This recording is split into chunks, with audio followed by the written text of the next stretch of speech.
Es el noveno tema de esta serie. Vamos a llegar, hoy es el penúltimo, próxima semana termino la serie de Una mente bíblica. Yo creo que valdría la pena que vuelva a escuchar todo, vuelva a escuchar desde el tema número 1, para que puedan hallarle el hilo acerca de este desarrollo y este progreso que hemos tenido. Hablar sobre una mente bíblica no es un tema que uno desarrolla en un mensaje, es algo que lleva mucho estudio, mucha investigación y bueno, creo que hemos avanzado muy bien y hoy es el tema número 9 y lo he titulado Una buena conciencia. Una buena conciencia. En la Biblia encontramos múltiples enseñanzas que nos brindan información sobre el valor de la conciencia. Estamos hablando de una mente bíblica y así como el conocimiento y el razonamiento están relacionados con la mente, también la conciencia es algo que corresponde a la mente. Cada ser humano, indistintamente de sus creencias, de su fe, de su cultura, de su trasfondo social, posee una conciencia. Y la conciencia es una parte fundamental del ser interno espiritual del hombre. El término conciencia, así como lo menciona esta palabra, que son dos términos, que es con y ciencia, significa con conocimiento.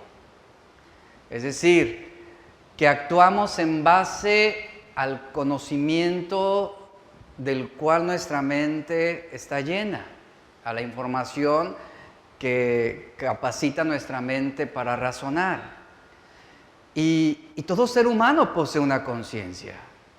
Los ateos poseen una conciencia, aún los homicidas poseen conciencia, los adúlteros también poseen conciencia.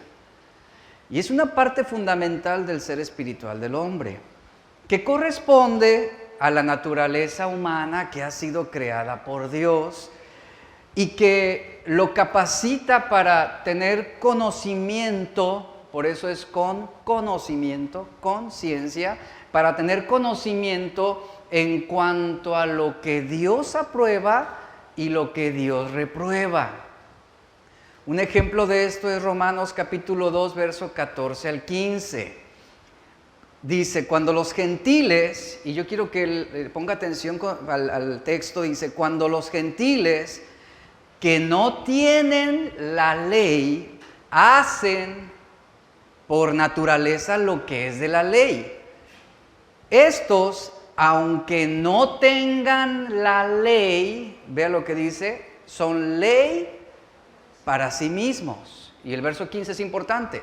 Mostrando la obra de la ley. Yo quiero hacer énfasis ahí, no dice mostrando la ley escrita en sus corazones. No dice mostrando la ley escrita en sus corazones. Dice mostrando, y ahí se interpone la palabra, la obra de la ley escrita en sus corazones, dando testimonio su conciencia y acusándolos o defendiéndolos sus razonamientos.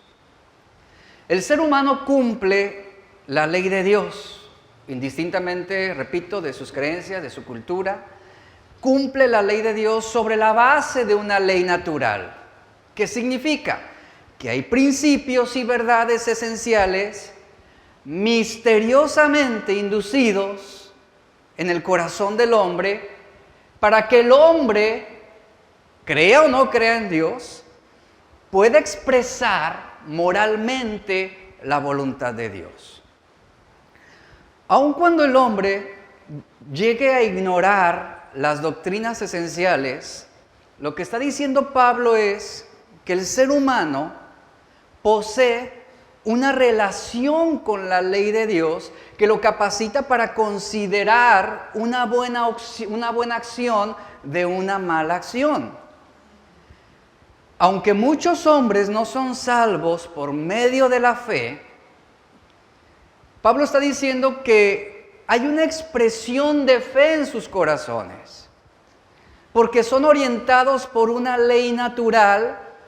Desde su nacimiento están en posesión de esa ley de Dios. Por ejemplo, los gentiles a los que se refiere Pablo aquí no poseían la ley mosaica, no la seguían, no la creían y quizás algunos no la conocían.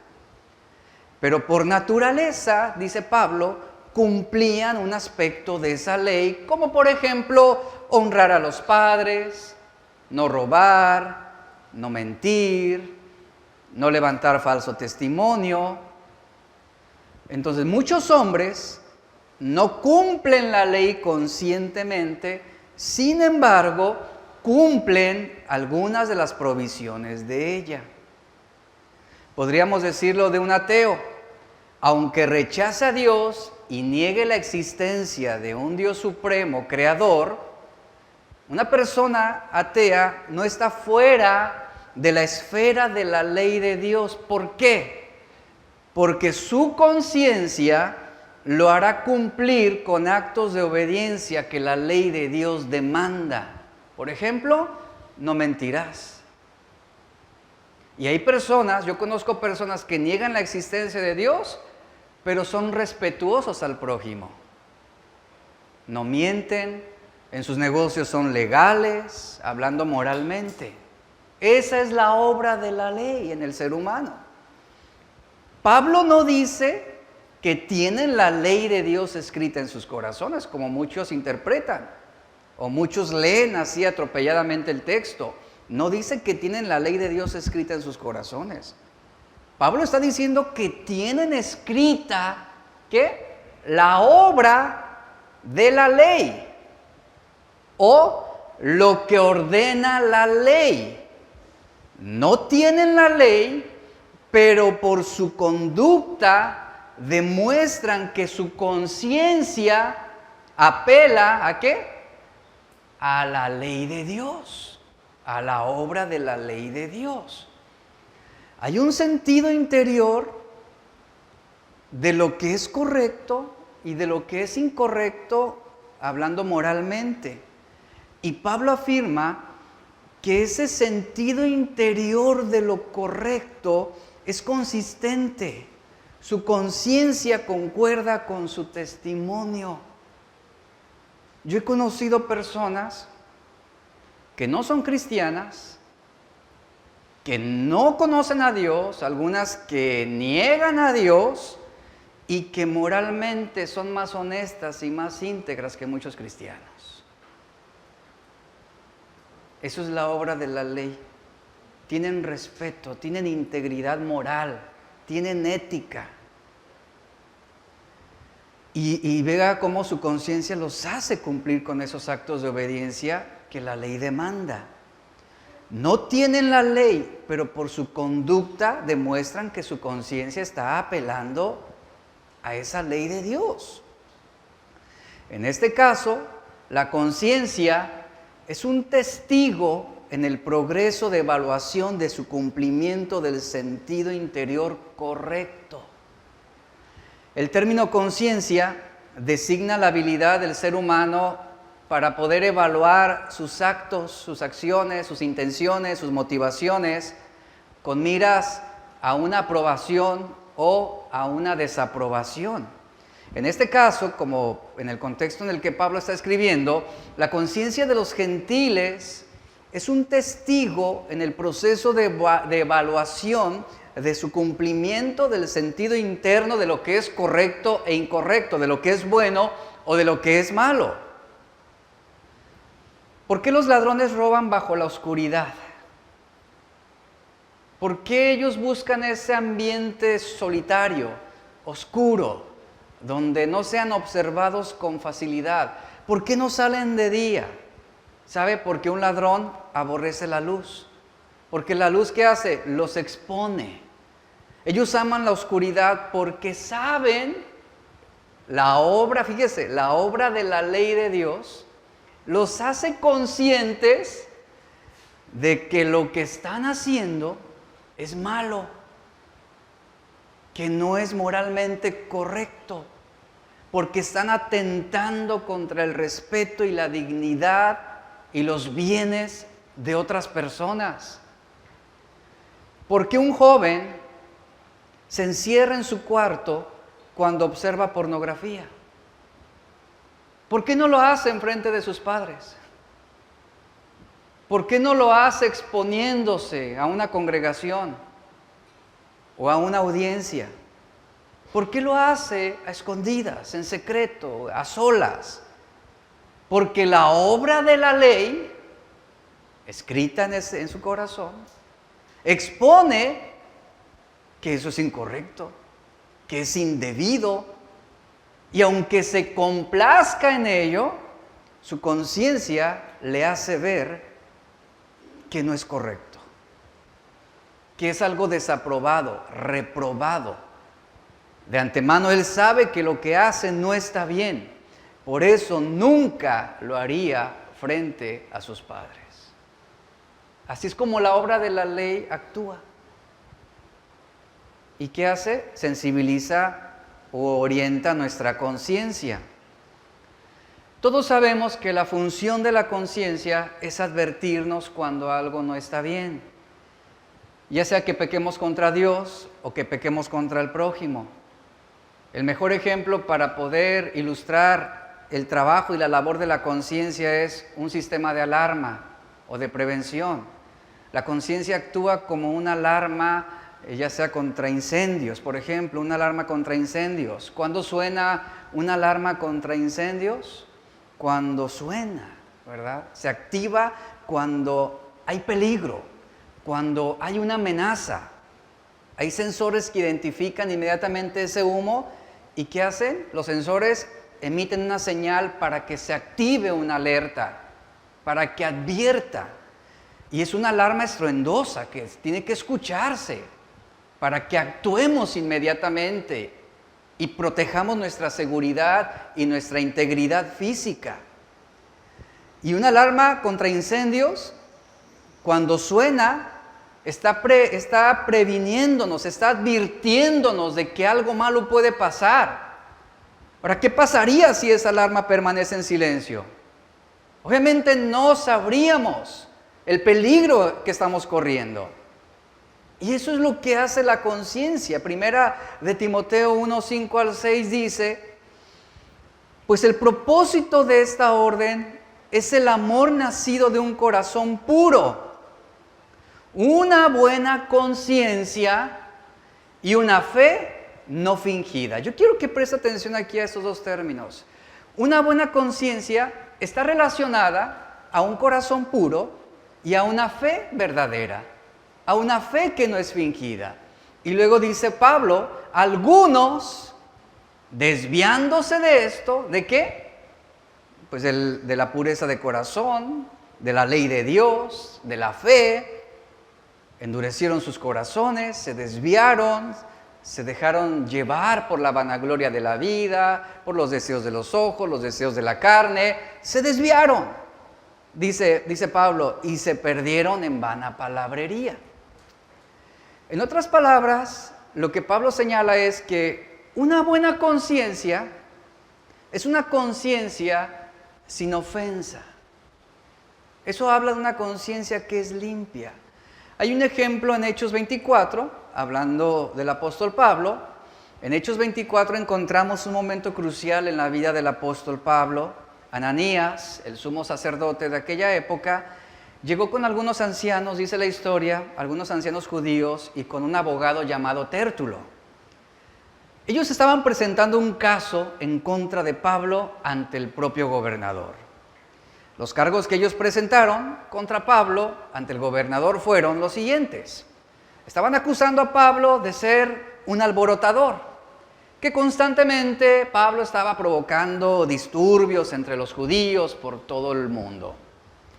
También acusaban a Pablo de ser cabecilla de una secta conocida como los nazarenos. Además, lo acusaban de tratar de profanar el templo. En esa audiencia había testigos falsos que se ofrecieron a testificar y declarar en contra de Pablo confirmando las acusaciones de Tértulo. Ante esa presentación con el gobernador, dice el versículo 10, Hechos 24:10, que entonces el gobernador señala a Pablo para que él hable, es decir, para que muestre su defensa. Y Pablo dice el versículo 10, yo sé, Señor, que usted ha sido juez de asuntos judíos durante muchos años. Por lo tanto, presento con gusto mi defensa ante usted. Con facilidad puede averiguar que llegué a Jerusalén hace no más de 12 días para adorar en el templo. Los que me acusan nunca me encontraron discutiendo con nadie en el templo, ni provocando disturbios en ninguna sinagoga o en las calles de la ciudad. Verso 13, estos hombres, vea lo que dice Pablo, estos hombres no pueden probar las cosas por las cuales me acusan. Y el verso 14 dice, pero admito, reconozco que soy cristiano, que soy un seguidor de Jesús, soy un seguidor del camino, el cual ellos llaman secta. Yo adoro al Dios de nuestros antepasados y firmemente creo en la ley judía y en todo lo que escribieron los profetas. Tengo la misma esperanza en Dios que la que tienen esos hombres, la esperanza de que Él resucitará tanto a los justos como a los injustos. Y el verso 16, por esto siempre trato de mantener una conciencia limpia delante de Dios y de toda la gente. Ahí está la obra de la ley escrita en el corazón de Pablo, poniéndolo, presentándolo en esa paz para con Dios. Pablo estaba tranquilo, él no estaba preocupado. ¿Por qué? Porque él sabía lo que él había hecho. Él sabía que todas esas calumnias, acusaciones en su contra eran falsas. Y delante de Dios Pablo estaba asegurando, yo tengo una conciencia limpia delante de Dios. También una conciencia limpia ante las personas con las que yo me relaciono. Porque no me señala, nadie puede comprobar esos señalamientos, nadie. Y qué importante es, así como Pablo, el mantener una conciencia limpia delante de Dios.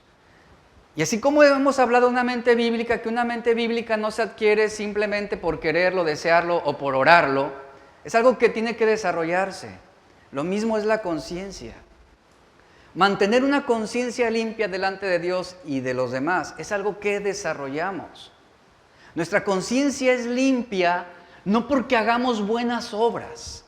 Nuestra conciencia es limpia no porque nos digamos cristianos, sino porque es una conciencia sin ofensa ante Dios y ante los hombres. Tenemos una buena conciencia cuando no tenemos de qué se nos condene. Cuando hemos vivido con integridad, y mira, ante las calumnias, ante las acusaciones, ante las mentiras y ante las sediciones que se puedan levantar en tu contra, tu integridad ante Dios va a ser tu mejor defensa. Esa va a ser tu mejor defensa. Ahí es donde tú vas a callar las bocas de tus detractores. Esto es lo que Pablo está haciendo aquí. Él tenía una conciencia limpia delante de Dios. Él estaba consciente que él no había ofendido a Dios en ninguna cosa, ni a su prójimo, ni a los demás. Y una conciencia limpia lo que va a traernos es una paz interna que viene de saber que estamos en una correcta comunión con Cristo. Una conciencia limpia viene cuando tú estás en paz con Dios y con los demás. En el Antiguo Testamento encontramos un ejemplo de lo que Pablo está diciendo aquí. Y el Antiguo Testamento es un elemento importante porque nos muestra situaciones reales de la vida y las decisiones de Dios con respecto a lo que acontece en el hombre. En el capítulo 6 de Levítico, si lo leemos, no hay tiempo para leerlo, pero ahí anótelo para que lo lea después. Aquí en este capítulo se habla sobre las ofrendas de expiación que fueron dadas por Dios al pueblo de Israel. Estas ofrendas de expiación se ofrecían cuando la gente cometía alguna transgresión. La palabra transgresión significa infringir los derechos de otro o tratar injustamente a otro. Y una ofrenda de expiación era una ofrenda especial que se ofrecía a Dios por los pecados que una persona había cometido contra otra persona.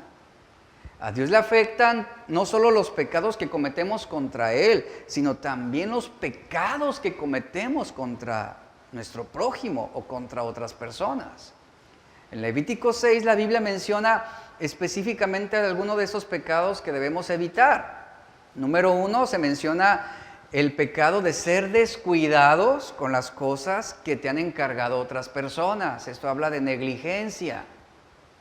El ser negligente con una responsabilidad o una obligación que tú tienes con alguien más es considerado un pecado, una falta de respeto, un daño a tu prójimo. También nos habla de otro pecado que sería el ser injustos en los negocios. Es otra forma en cómo también ofendemos a los demás. El ser injusto con los demás. El hacer negocios ilícitos o aprovecharte de una situación para tomar ventaja, como por ejemplo no dar kilos de a kilo en la tortillería, o si eres mecánico, cobrarle al cliente una pieza original y le pones una genérica. Eso es ser injustos en los negocios. Otro caso que menciona aquí, otro tipo de pecado, es el robar. También el robar es considerado un daño hacia el prójimo. Otro que se menciona es el de engañar. Otro pecado que menciona aquí también es el quedarte con las cosas que te encuentras y que tienen dueño. No, Dios no te bendijo con esa cartera. Si tiene INE y hay dirección y hay teléfono o ese celular, voy a ver si me habla y lo apagas. No, pues nunca me habló, nunca recibí llamada, ya pasó un año. No, o sea, eso es un daño al prójimo. Quedarte con las cosas que encuentras en lugar de devolverlas a sus legítimos dueños. Y otro daño que menciona aquí en número 6 es el mentir. O sea, el mentir es otra forma de afrentar contra nuestro prójimo. Y cuando nosotros pecamos contra nuestro prójimo, pecamos también contra Dios. Y no puede haber una conciencia limpia. O sea, no puede haberla. Debemos estar, dice la Biblia, debemos estar bien con nuestro prójimo antes de poder estar bien con Dios. Esa es una regla y un principio que nos marca. Esto es tener una conciencia limpia. En el Nuevo Testamento Jesús enseñó este mismo principio. En Mateo capítulo 5, verso 23 al 24. Dice, por tanto, si traes tu ofrenda al altar, es decir, habla de uno que quiere estar en paz con Dios, que quiere agradar a Dios, y allí te acuerdas de que tu hermano, y esa expresión, y allí te acuerdas, ¿sabe de qué habla? De la conciencia que está apelando. Oye, ¿cómo vas a ir a ofrecerle una ofrenda a Dios si acabas de maldecir a tu prójimo? ¿Cómo vas a ir a ofrecer una ofrenda a Dios si acabas de levantar un chisme contra tu hermano? Si acabas de desacreditarlo, si le mentiste, si hablaste mal de él, si lo hiciste quedar mal frente a otros, ¿cómo vas a presentar tu ofrenda ante el altar? Es lo que está diciendo aquí. Y es lo que Jesús dice. Si traes tu ofrenda al altar y allí tu conciencia comienza a recordarte, a advertirte, a señalarte de que ofendiste a tu hermano, y allí te acuerdas de que tu hermano tiene algo contra ti, ¿qué dice?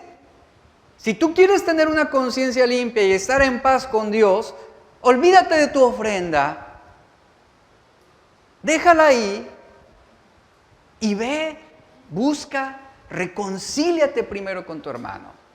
Y esa expresión reconciliar implica perdón. ¿Y saben qué implica el perdón? Implica humillación.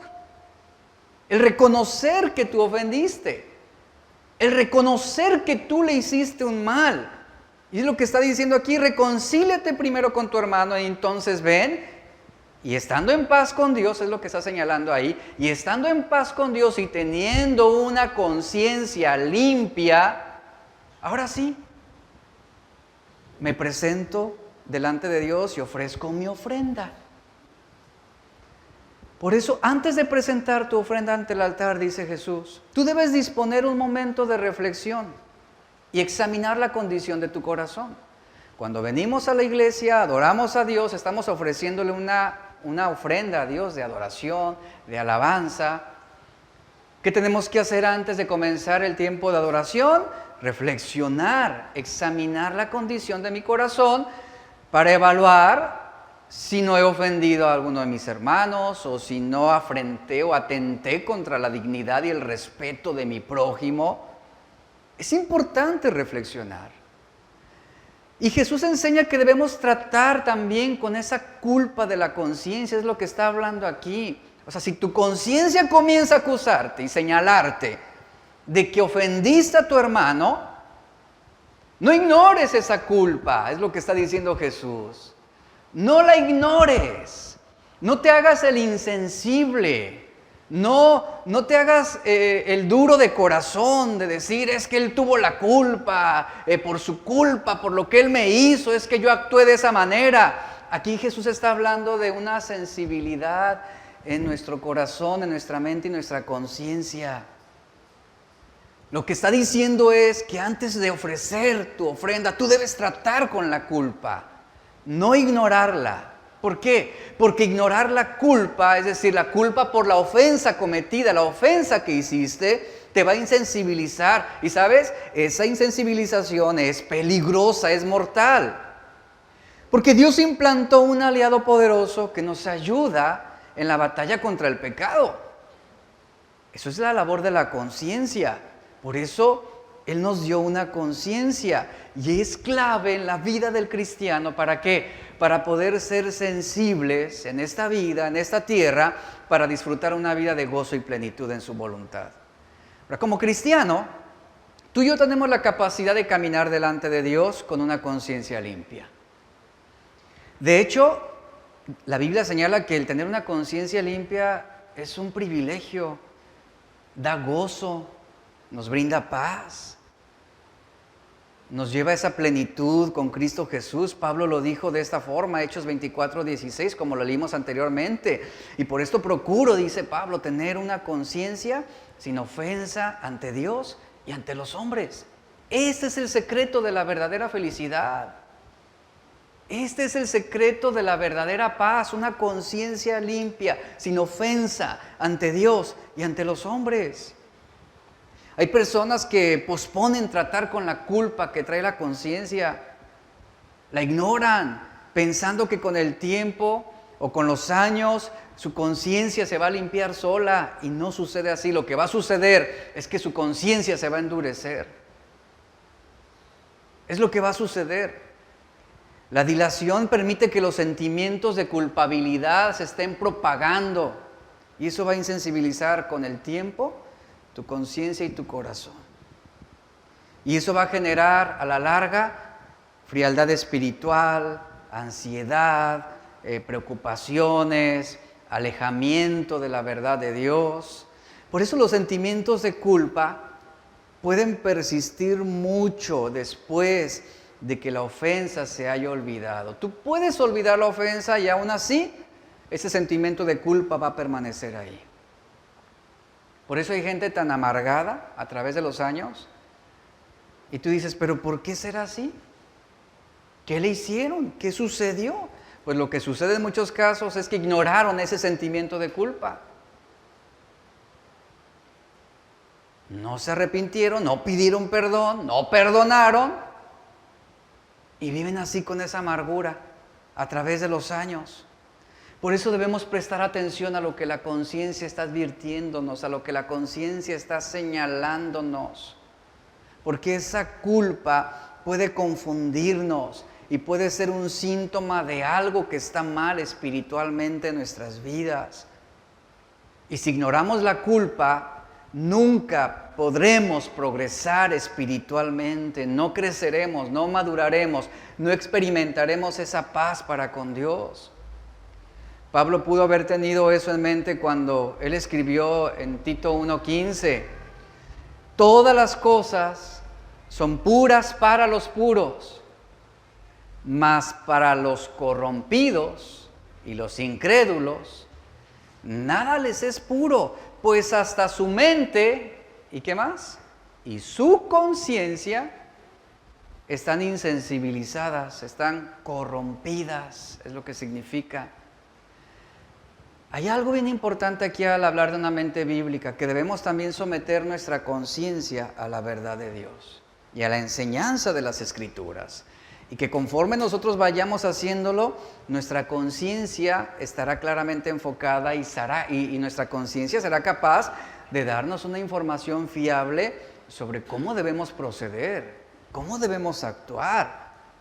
Con una conciencia digna de confianza es como debemos servir a Dios y amar a Dios.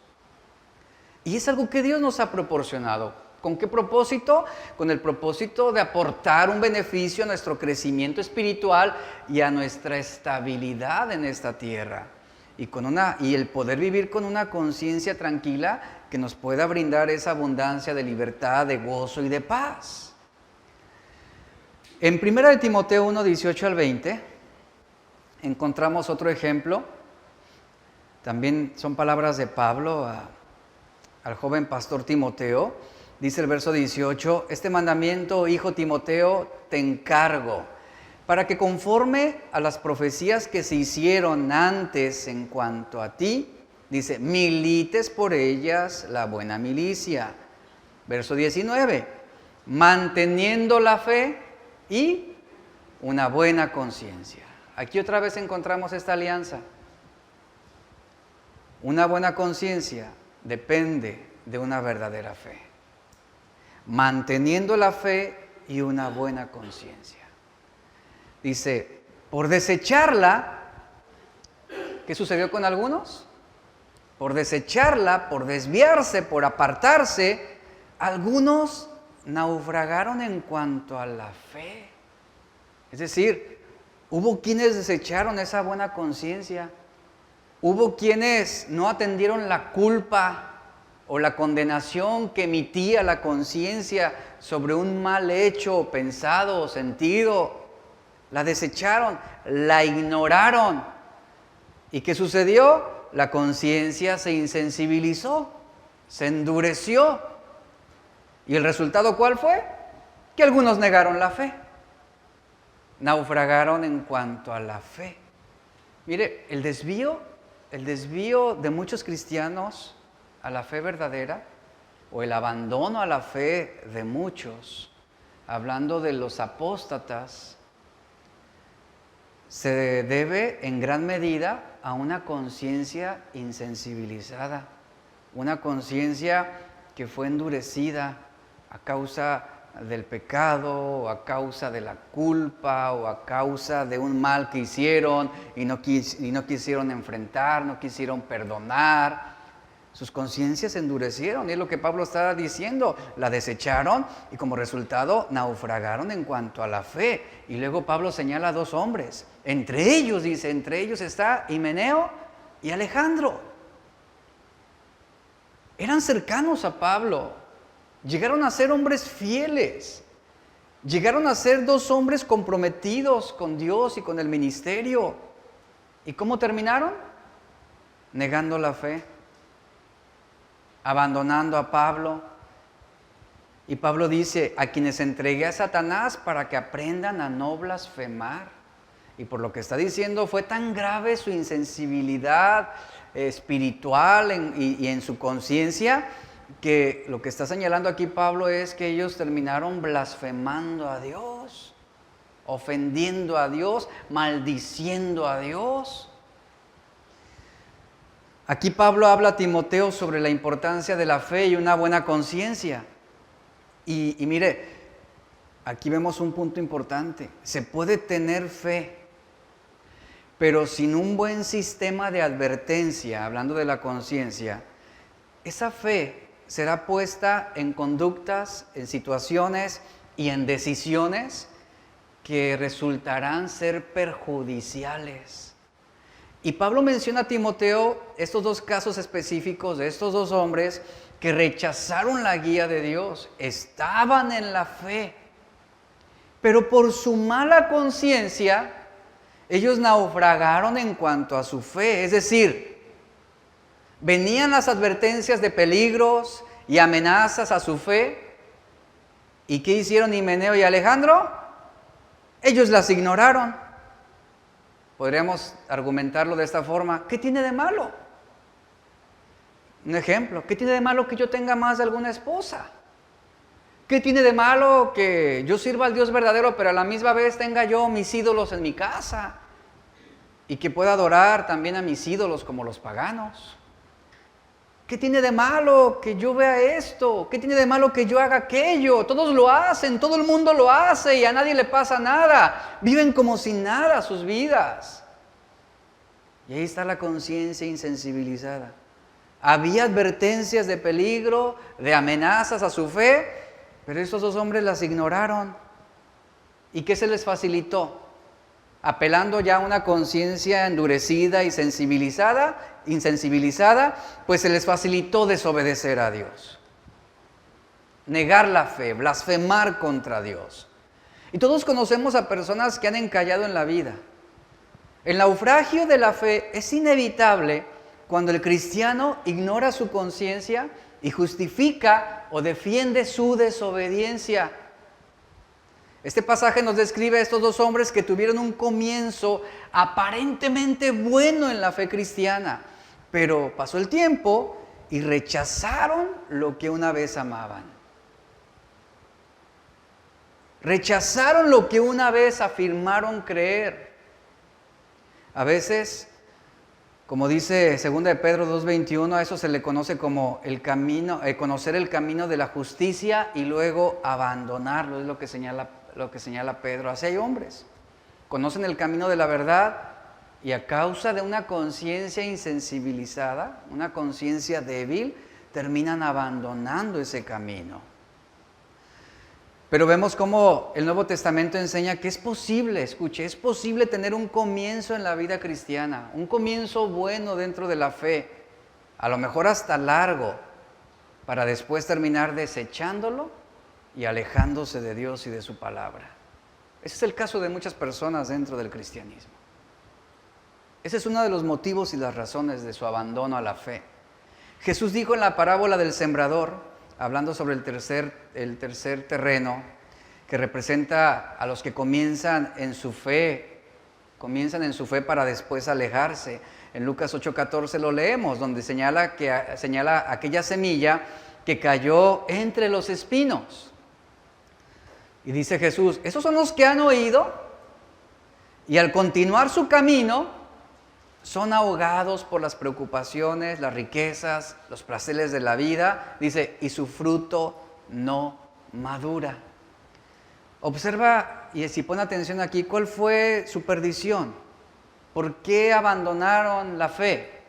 Parecían tener un buen comienzo, pero los afanes, dice Jesús, las riquezas, los placeres de la vida resultaron en su perdición. En otras palabras, insensibilizaron sus conciencias de lo que era malo. Y a lo malo lo llamaron bueno. Y a lo bueno lo llamaron malo. Y se atrofió su sistema de alerta, de advertencia. El apóstol Pablo, por ejemplo, en Filemón, nos habla sobre un hombre llamado Demas.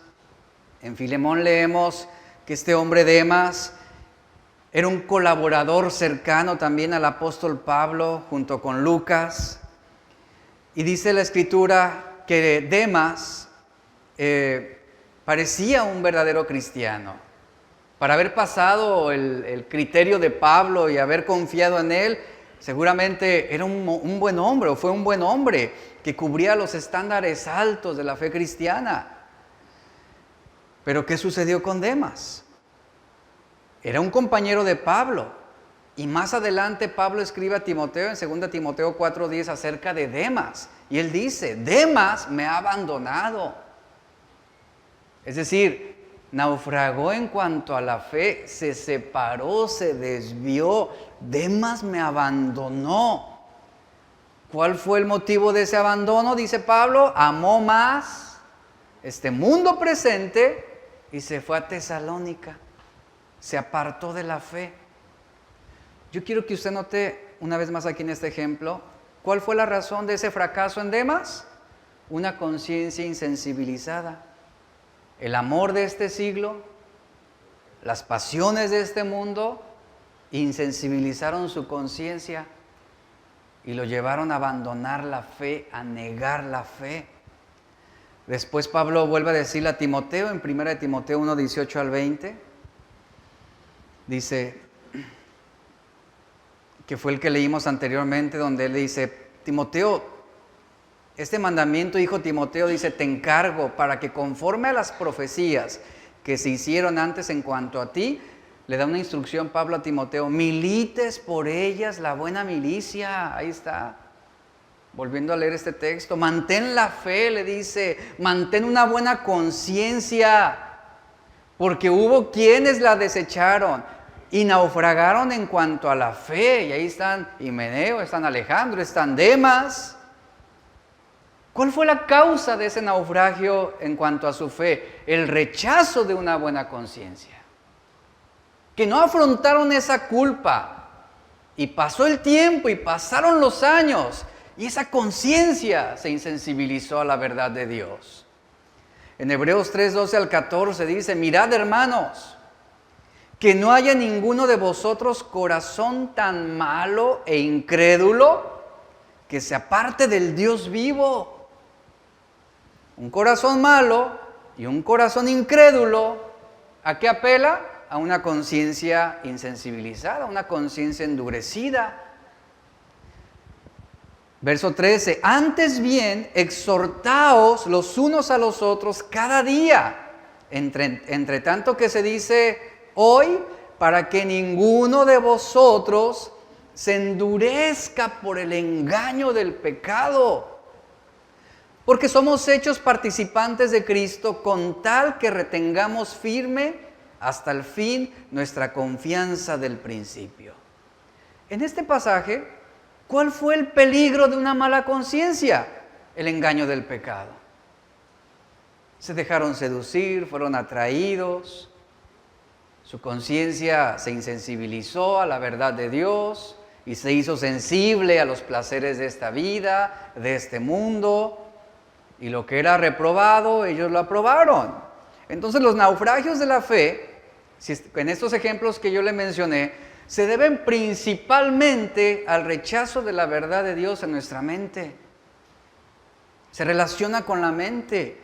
Cuando hablamos del naufragio de la fe, esto sucede cuando las rocas en las que se hunde la fe no son los problemas intelectuales del cristianismo. No se trata de problemas de razón, no se trata de problemas de entendimiento, comprensión, no se tratan de problemas doctrinales. En todos los casos, el naufragio de la fe se debió a un problema en la preferencia que se tenía. Es decir, la preferencia que tenía nuestra mente por el pecado, por los placeres, por la vanagloria de la vida, por la preferencia por los deseos de los ojos, por los deseos de la carne. El naufragio del tercer terreno en la parábola de Jesús que mencioné se debió a las riquezas y los placeres de la vida, según Lucas 8:14. El naufragio en la fe de Demas se debió al amor por este tiempo presente, por este mundo. El naufragio de Himeneo y de Alejandro se debió al rechazo de una buena conciencia. Y la advertencia contra el naufragio en Hebreos 3 que acabamos de leer es una advertencia contra el engaño del pecado. Ahí está el ataque directo contra nuestra conciencia. Los detectores de humo o las alarmas fueron diseñados con un propósito. Un propósito para advertir, para emitir alertas ante una amenaza que pone en riesgo nuestra vida o nuestra propiedad. En un sistema de alarma se instalan varios sensores en diferentes posiciones y lugares con el único propósito de detectar cuando una seguridad ha sido violada.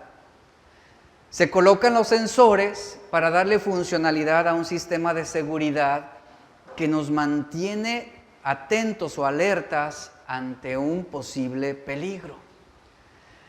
Ahora, ¿qué sucede cuando un sistema de alarma está mal configurado o cuando, por ejemplo, los sensores están inhabilitados? ¿Qué sucede?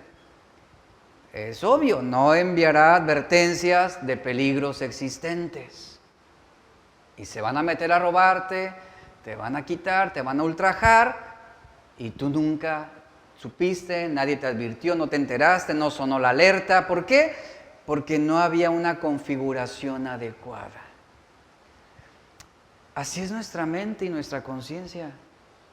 Para que sea sensible ante los peligros del pecado, debe estar configurada ¿con qué?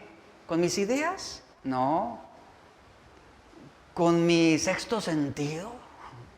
No. Debe estar configurada con la verdad de Dios.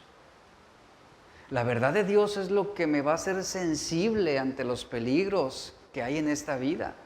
Los peligros que representan un alejamiento de la fe verdadera. Y nuestra conciencia es muy similar en cuanto al propósito de un sistema de alarma. Si nuestra conciencia está configurada con la verdad de Dios, estará ahí, atenta, dispuesta para activarse ante una amenaza a nuestra condición espiritual. Si los sensores, entiéndase discernimiento, están inhabilitados, simplemente no van a encenderse o activarse ante una situación de pecado, de inmoralidad o de engaño. No se van a activar. Cuando no hay una disciplina espiritual adecuada, se produce una conciencia débil que aún es determinante en apartarse de no es determinante para apartarnos de la influencia del pecado. Esto sucede porque una conciencia débil sucede porque no está llena de la palabra de Dios. Un ejemplo de esto es Romanos 14, 1 al 3. Voy a citar este versículo. Pablo dice, reciban al débil en la fe. Dice, pero no para contender sobre opiniones. Dice el verso 2, uno cree que se ha de comer de todo, otro que es débil, solo quiere comer legumbres. El que come de todo, dice, no menosprecie al que no come, y el que no come no juzgue al que come, porque Dios lo ha recibido. Pablo está señalando algo importante. Un cristiano de conciencia débil es más probable que sea religioso. Un cristiano de conciencia débil es más probable que sea celoso, por ejemplo, de la doctrina y que termine siendo legalista y que esté más preocupado por las buenas obras que por la fe, que esté más ocupado por no traicionar su débil conciencia que en agradar a Dios. Eso es lo que sucede con una conciencia débil. Y eso es interesante porque una conciencia débil suele ser el fundamento del legalismo. Y esto lo podemos ilustrar y lo podemos observar claramente en los fariseos y en los escribas en los tiempos de Jesús.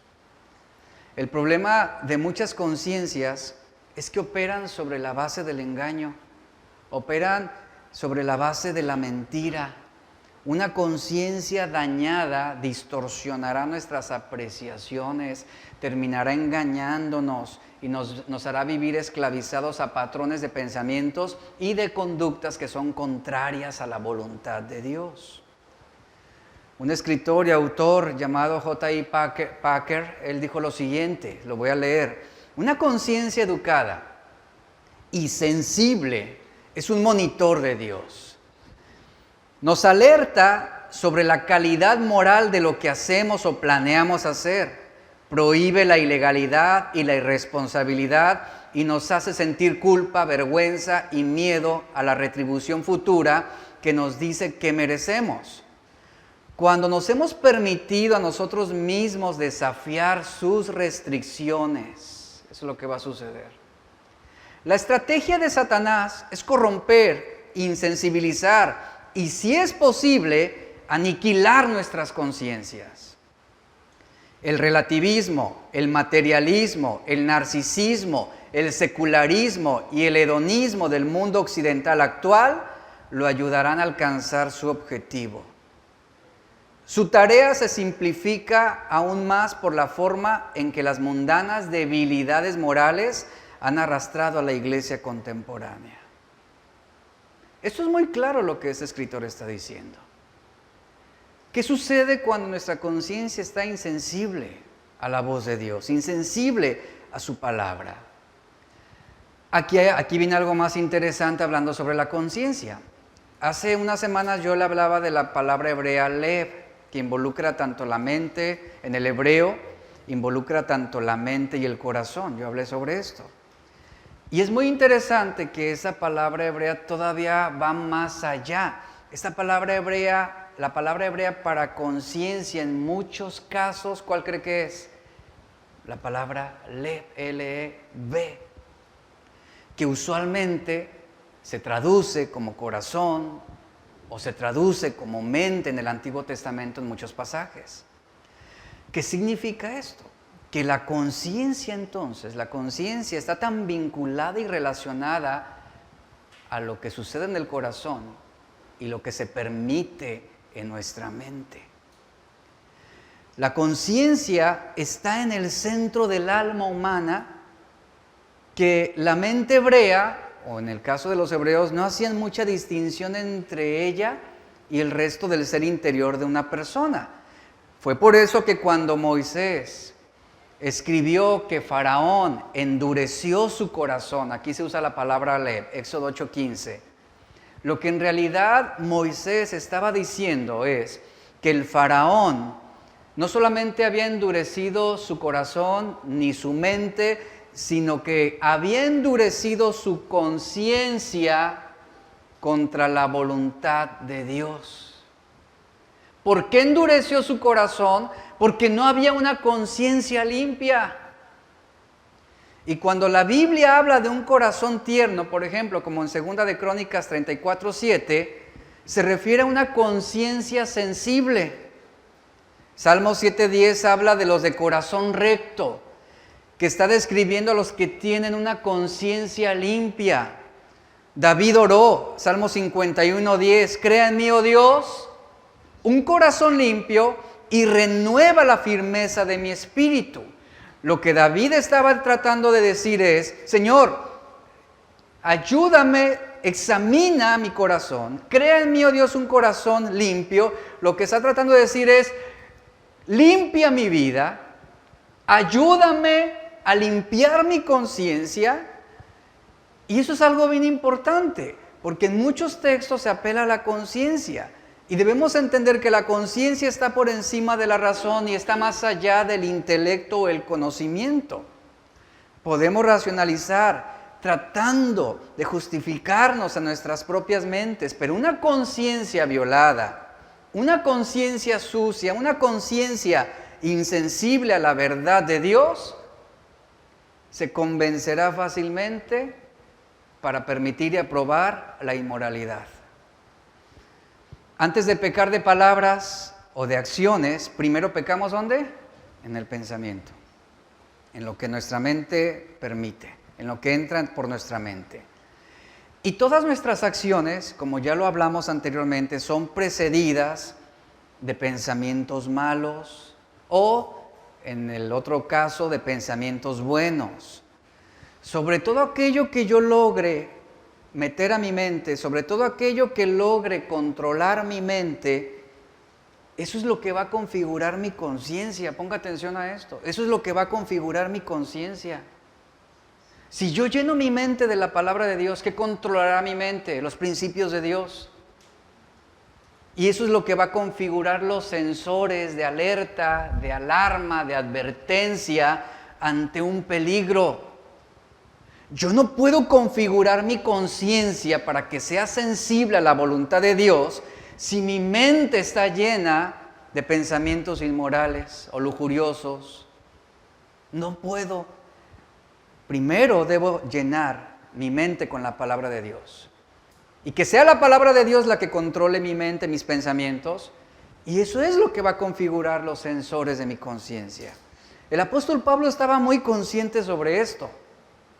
En 2 Corintios 11:13 lo dijo, pero temo, así como la serpiente con su astucia engañó a Eva, las mentes de ustedes sean desviadas de la sencillez y pureza de la devoción de Cristo.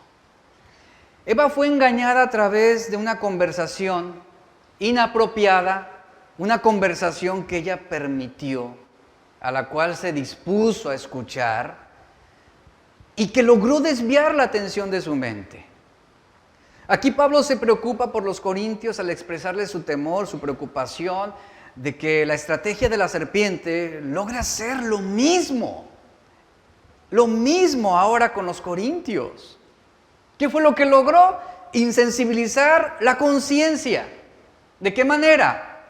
Mantener ocupada la mente con pensamientos indebidos o pecaminosos o lujuriosos. Sabemos que la idolatría es el resultado de una conciencia insensible a la verdad de Dios.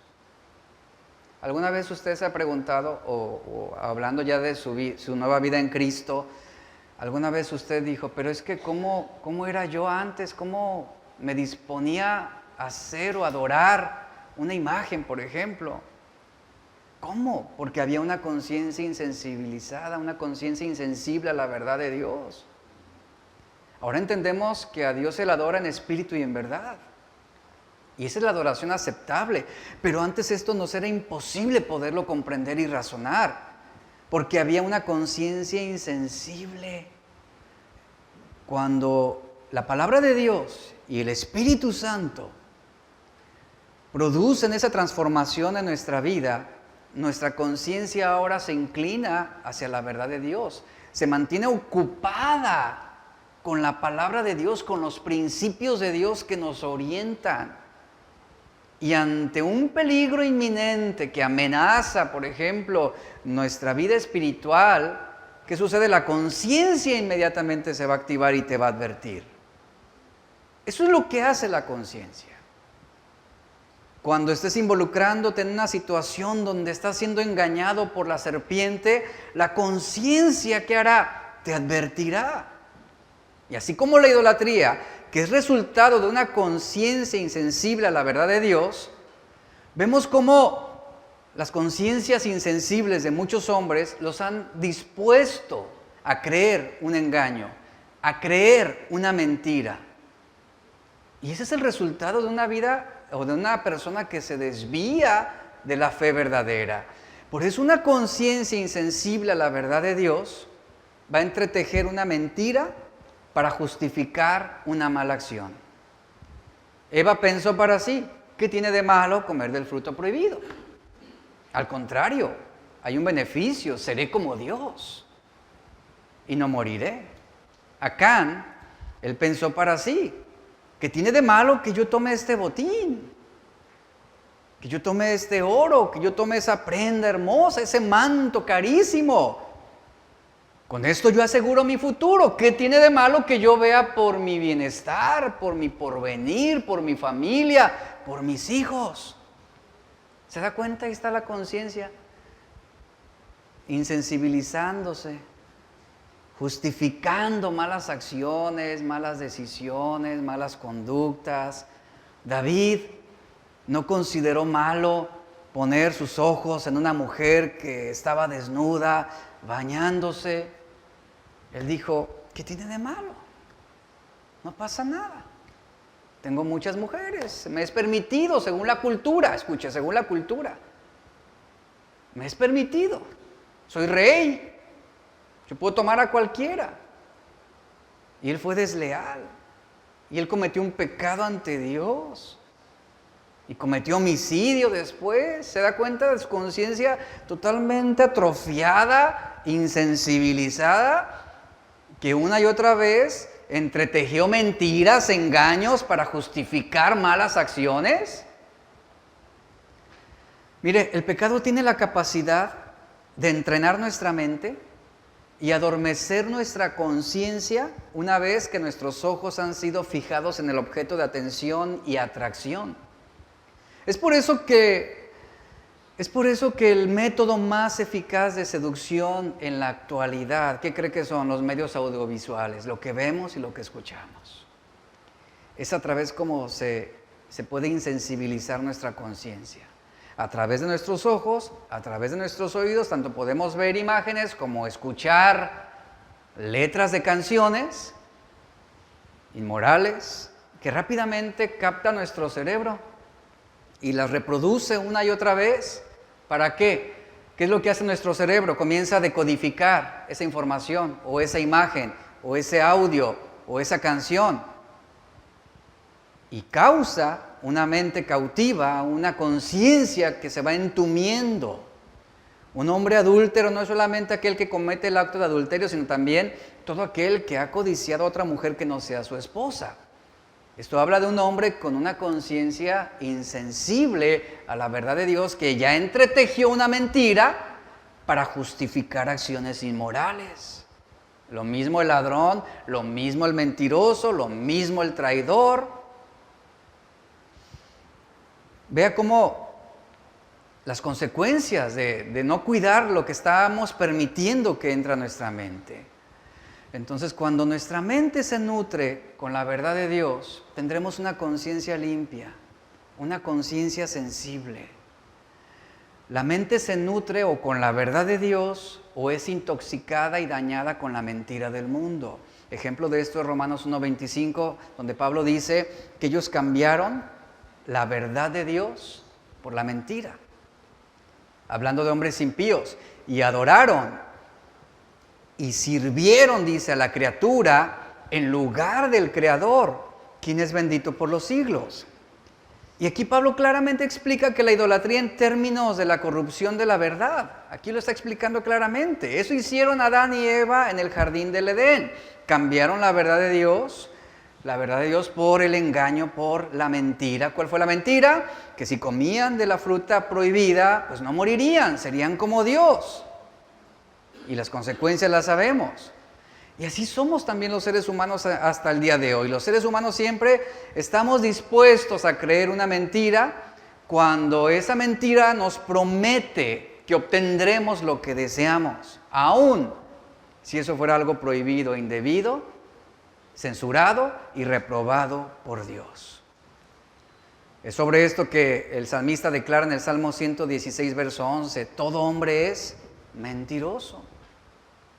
Tiene esa facilidad de creer la mentira. ¿Por qué? Porque el hombre cree esa mentira y su conciencia, al creer esa mentira, su conciencia va minimizando las consecuencias de la desobediencia a Dios. Es lo que sucede. Nuestra conciencia, por lo tanto, es una parte fundamental en nuestra vida, importante en el trabajo de una mente bíblica. La conciencia, como lo mencioné, es un sistema integrado de alerta que nos indica algo que está bien o que está mal. La conciencia es a nuestra alma lo que los sensores, por ejemplo, son a un sistema de advertencia contra incendios o contra humo o contra algún otro peligro. Eso es lo que representa nuestra conciencia. Y nuestra conciencia, ¿cuándo será confiable? Nuestra conciencia es confiable solamente cuando nos lleva a elegir la voluntad de Dios por encima de nuestra propia voluntad. Esa es la labor de la conciencia. El llevarnos a obedecer a Dios antes que cualquier otra cosa. Por eso la conciencia no solamente implica una evaluación moral sobre lo que es bueno o es malo, sino también habla sobre las intenciones, involucra las intenciones. Y el proceso de renovación de la mente en la vida del cristiano implica también una conciencia limpia, una conciencia que sea agradable a Dios. Por eso el cristiano no solamente adquiere el saber sobre el Cristo, su voluntad, sino también adquiere el saber sobre el valor que tiene la obediencia a Dios. Adquiere un entendimiento sobre lo que es agradable y aprobado por Dios. Adquiere un comportamiento que coincide con el querer de Dios, con la voluntad de Dios. Y eso nos va a llevar a una conciencia limpia y agradable delante de Dios. Por eso, y termino con esto, es un pecado mortal ignorar una alarma, y lo sabemos en el sentido habitual y cotidiano. Es un pecado mortal ignorar las alarmas, las advertencias. Hablando en un contexto de la aviación, el ignorar las alarmas o las alertas ha provocado miles de muertes. Lo podemos ver en la sociedad actual. Cuando se ignoran las alarmas de gas, de humo, alarmas sísmicas o de tsunami, viene la muerte, viene la destrucción en la mayoría de las veces. Todo termina mal cuando se ignora una alerta, una advertencia. El 40% de los accidentes en aviones se pudieron evitar, ¿sabía eso? Si los pilotos no hubieran desactivado las alertas auditivas. Las alertas pueden convertirse en una molestia o una distracción para los pilotos. Es lo que llegó a este estudio. Y esto llevó a varios pilotos, por lo mismo que era algo molesto y era una distracción, esto llevó a varios pilotos a tomar la decisión de silenciar el sistema de advertencia.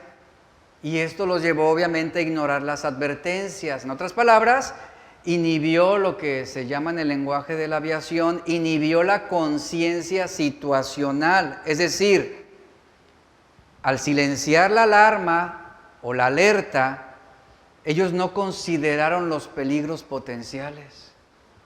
En muchos casos, las aeronaves impactaron en terrenos que podrían haberse evitado si la función de alerta no hubiera sido apagada.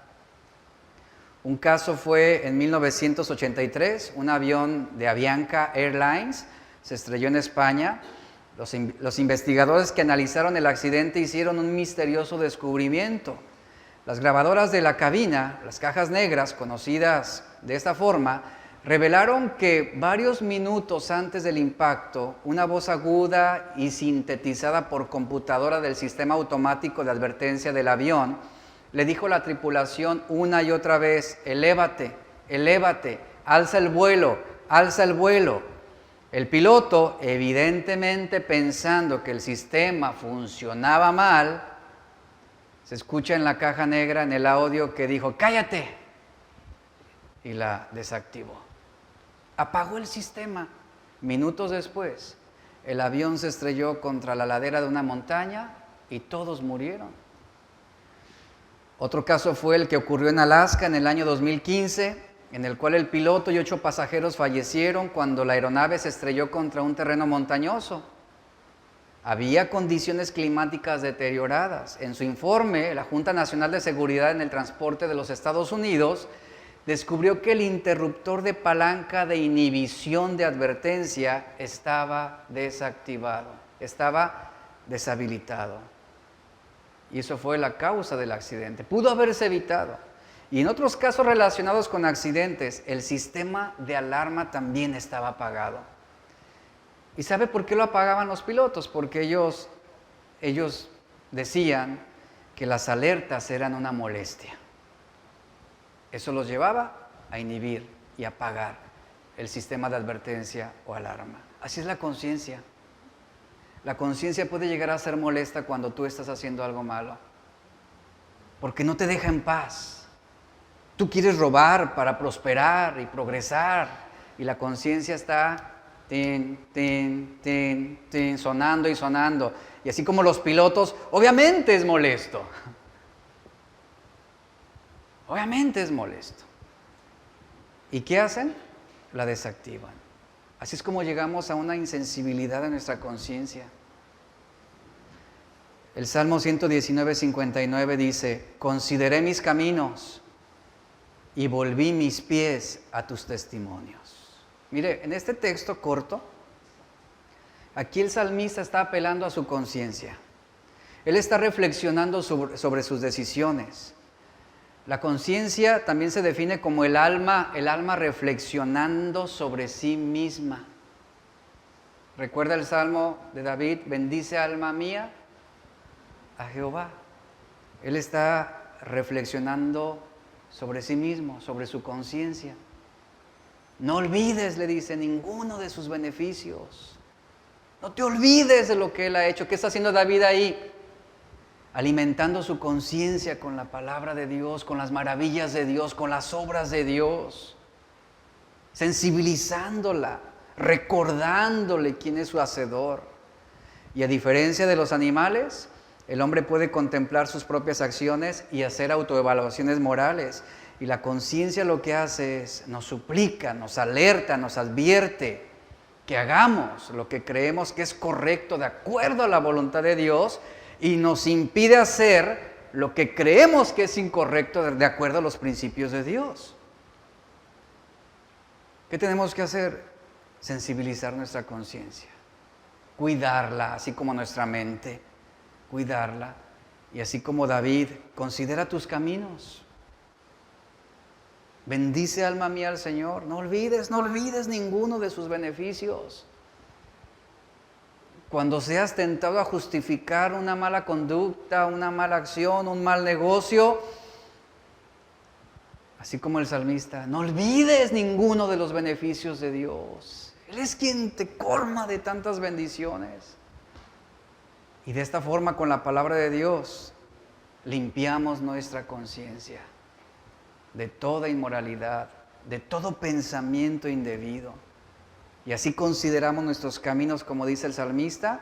¿Y qué hacemos? Rectificamos, como dice, volvemos nuestros pies a la ley de Dios. A la obra, como dice Pablo, a la obra de la ley de Dios escrita en nuestros corazones. Póngase de pie, por favor.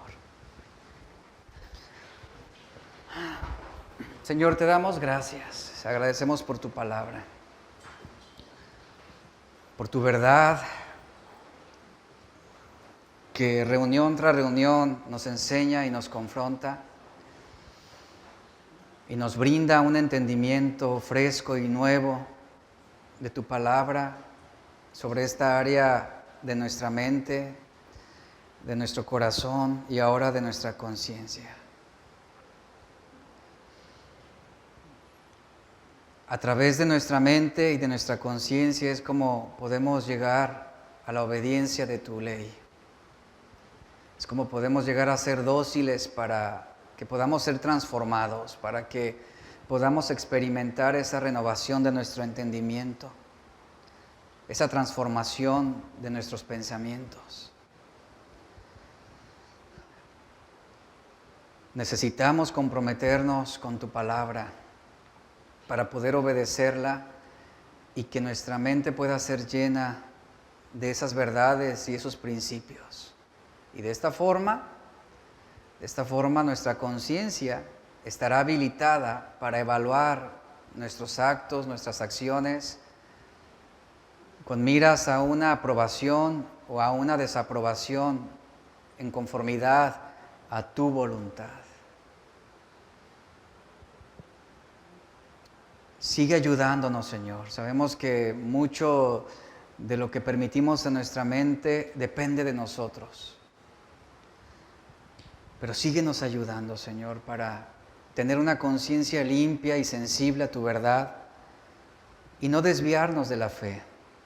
No terminar abandonando la fe o naufragando en la fe, como lo hicieron Himeneo y Alejandro, o como lo hizo Demas, que se ocuparon más de las cosas de este mundo, que se ocuparon más de las riquezas, de los placeres de la vida, de la comodidad de este tiempo presente. Sigue ayudándonos a ser fieles a ti, Señor, fieles a tu palabra, fieles a tu verdad, a día, aún en nuestra mente, tomar nuestra cruz cada día y seguirte. Sigue bendiciendo esta iglesia, cada familia aquí representada. Sigue hablando a nuestros corazones, redarguyéndolos de todo aquello malo, de todo aquello que tú no apruebas en nosotros. Redargúyenos y trae convencimiento de pecado también. Que tu Espíritu Santo, Señor, se mueva entre nosotros y nos convenza de pecado. Para poder también no solamente llenar nuestra mente con tu palabra, sino sensibilizar nuestra conciencia.